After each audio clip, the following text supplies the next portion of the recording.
Hello বন্ধুরা, নমস্কার। এই যে দেখো আমি কী করছি, এটা হাতের মেশিন। আমি হাতে নিজের জিনিস সেলাই করি, ঘরোয়া জিনিস, আমারগুলো, লোকের জিনিস নয়। তারপরে এই মেশিনটা দেখানোর জন্যই আমি ভিডিওটা করা।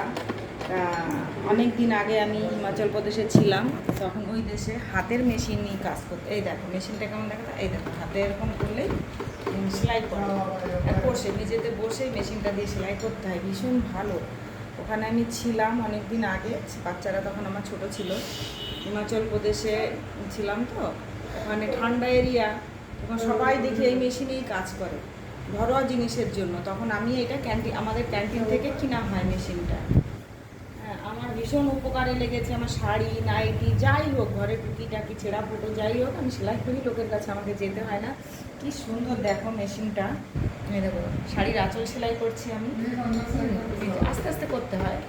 হ্যাঁ, এই দেখো, আর ওদের এই জিনিস দিয়েই সবাই করে। বন্ধুরা, কেমন লাগলো আমার মেশিনটা তোমরা আমাকে জানাবে।